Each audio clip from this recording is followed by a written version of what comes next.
आजको दुलै रानी श्री कञ्चन तामाङज्यू तपाईले पनि गहन जिम्मेवारी वहन गर्नुपर्नेछ। जसले तपाईसँग विवाह गर्न लागेका छन्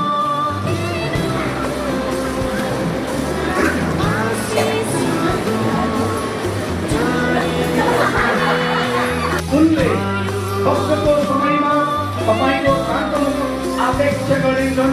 तपाईको मुस्कान उनको अति चम्किलो दिन हुनुपर्नेछ। तपाईको स्वर उनको अति स्वादिष्ट सङ्गीत, तपाईको परिश्रम उनको सबैभन्दा ठुलो सम्पत्ति, तपाईको जगेर्ना उनको हरिदर्पण, तपाईका ओठहरू उनका विश्वासयोग्य सल्लाहकार र तपाईका प्रार्थनाहरू स्वर्गको न्यायालयमा उनका अति सक्षम वकिल हुनेछन्। अब म केही सुन्नुहोस् है, सुन्नु होला है। म शपथ ग्रहण गर्न जाँदैछु। अब त्यो भागिदिनुहोस्। दुई दिनले अब दाहिने दाहिने हात समात्नुहोस्।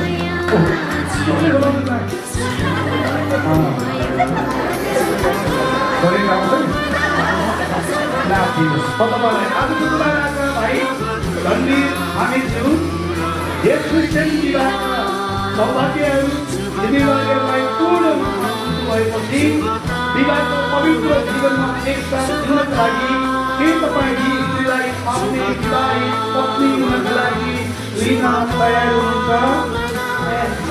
ताली बजाइनुहोस्। हाम्रो चेलीलाई विचार गर्नुपर्ने रहेछ।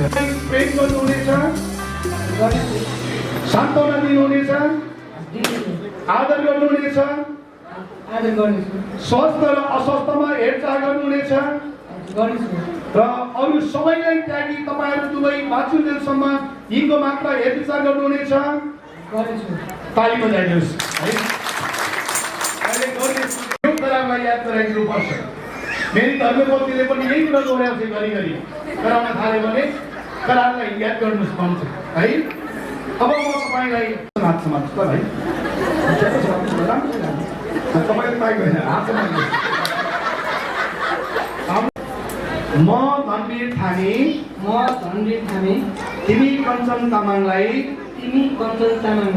मेरी विवाहित पत्नी हुनका लागि लिन्छु। यस दिनदेखि उसो असलको निम्ति खराबको निम्ति धनमा गरिबीमा रोगमा स्वास्थ्यमा आफूसँग राख्नेछु।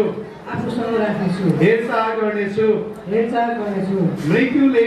मृत्युले नछुटाएसम्म प्रेम गर्नेछु र प्रसन्न हुनेछु र त्यस बेलासम्म म तिमीलाई मेरो प्रेमको प्रतिज्ञा दिन्छु।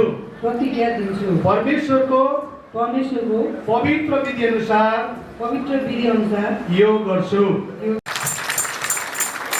अब म दुलै रानीलाई पढ्नेछु।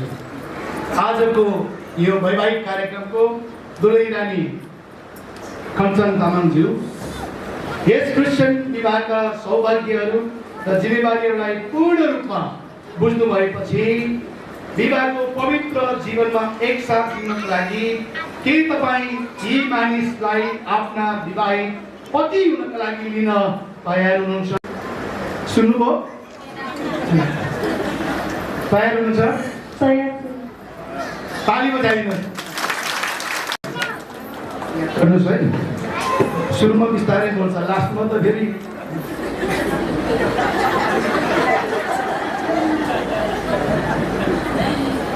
तपाईँले यिनलाई मात्र प्रेम गर्नुहुनेछ, सान्त्वना दिनुहुनेछ, आदर गर्नुहुनेछ, स्वस्थ र अस्वस्थमा हेरचाह गर्नुहुनेछ र अरू सबैलाई त्यागी तपाईँहरू दुवै बाँचुन्जेलसम्म यिनको मात्र हेरविचार गर्नुहुनेछ। ताली बजाइदिनुहोस्। र अब मेरो पछि दोहोऱ्याउनुहोस् दुलै रानीले। अब हात समात्नुहोस्। आम्ने सामने गर्नुहोस् न। अगाडि आउनुहोस्। हात मजासँग समात्नुहोस् ल। मेरो पछि दुलै रानी हुनुहोस् ल। म कञ्चन तामाङ कञ्चन तामाङ, तपाईँ धनवीर थामीज्यूलाई मेरा विवाहित पति मेरा विवाहित हुनका लागि लिन्छु।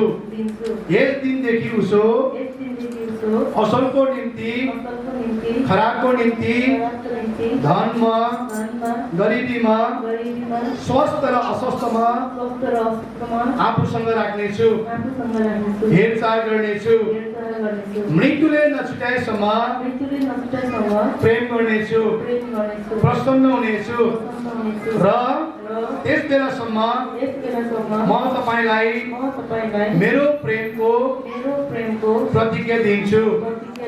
परमेश्वरको पवित्र विधि अनुसार यो गर्नेछु। 20 दिनमा छोड्नुपर्छ भाइ। अहिले घोषणा नगरिकन त समापन गर्नुहोस् न। पति पत्नीको रूपमा स्वीकार गर्नुभएको छ, लिनुभएको छ। अनि अब यसलाई पक्का गर्नको लागि कुनै भौतिक थोक ल्याएर पनि तपाईहरुले चिन्ह साटेर पनि गर्ने अठोट गरिरहनु भएको छ भने म आज दुला राजालाई के ल्याउनु भएको छ मलाई दिनको लागि अनुरोध गर्न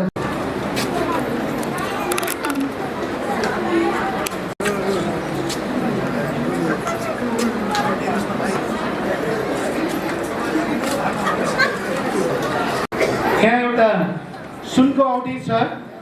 बाइबलमा सुनलाई एकदमै बहुमूल्यको रूपमा लिइन्छ। सुनले धेरै कुराहरू एउटा समर्पण बहुमूल्यताको कुरा देखाउँछ भने यो सुनको सुरुवात पनि छैन, अन्त पनि छैन। त्यसै कारण हाम्रो यो पारिवारिक जीवन, दम्पति जीवनको सुरुवात अन्त मृत्युले नछुटाएसम्म हुँदैन। हामीले पापाचुके गर्नु हुँदैन भन्ने कुरा जनाले ल्याउनु भएको छ। यो औँठीको लागि हामी प्रार्थना गर्नेछौँ। आउनुहोस् हामी प्रार्थना गरौँ यो औँठीको लागि। दयालु जीवित परमेश्वर पिता, हामी तपाईँ प्रभु येशू ख्रीष्टलाई धन्यवाद चढाउँदछौँ। आजको दिन भाइ धनवीर थामीज्यू र बहिनी खन्छन तामाङको बीचमा हुन गइरहेको यो पवित्र खरारमा दुईजनाले बोलेर एकअर्कालाई स्वीकार गर्नुभएको प्रभुजी पति पत्नीको रूपमा स्वीकार्नलाई यो भौतिक भोगबाट प्रभुजी एउटा चिन्हको स्वरूपमा चाहिँ पक्का गर्नलाई यो सुनको औँठीद्वारा उहाँहरू साटामा जाँदै हुनुहुन्छ। सुनको औँठी जसको सुरुवात छैन, अन्त छैन, सुरु पनि तपाईँ नै हो, अन्त पनि तपाईँ नै हो। त्यसकारण प्रभु प्रार्थना गर्दछु यो औँठीमा तपाईँको अनुग्रह आशिष राखिदिनुहोस्। तपाईँ आदर महिमा तपाईँलाई दिन्छौँ येशू प्रभुको नाममा, आमेन। है आत्मामा है साइन ल्याउला भन्दा साइन ल्याउला थाहा छैन तपाईँलाई? ओके ल ल एकैछिन पछि भन्नुहोस् है, एकैछिन ल।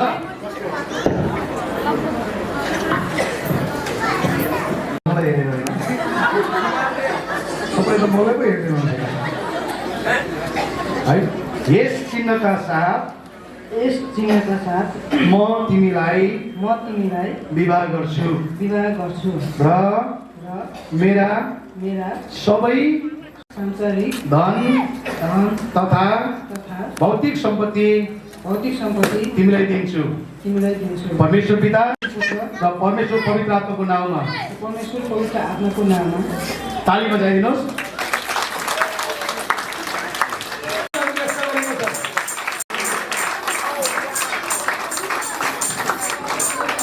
यसै गरी फेरि म दोली रानीसँग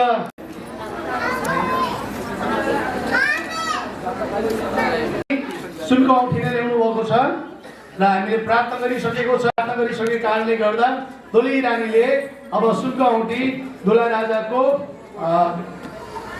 माया हातको शैली औँलामा जुनमा ठिक हुन्छ हेरेर है। मेरो पछि भाइ ढुक्क बस्नुहोस् है।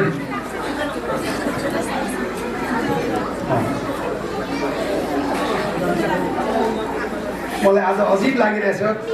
दुलै खुसी यस चिन्हका साथ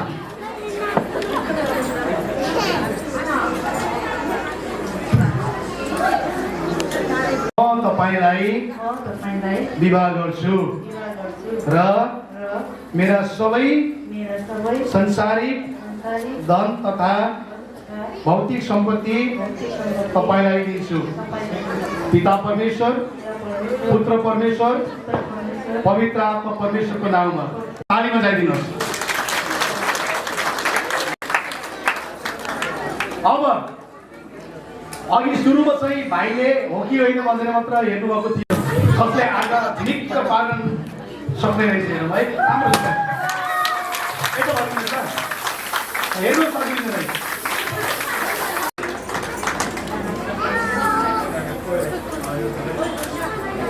सधैँभरि यतिकै राम्री भएर बसेको हुन्थ्यो होइन?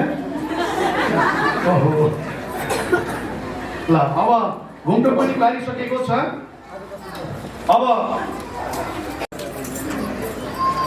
पहिला दोले रानी गरुङ्गो रहेछ, अलि धान्नुहोस् है भाइ, लगाइदिनुहोस्। तालीको कम्ती छैन नन्दो भाइ, लगाइदिनुहोस्।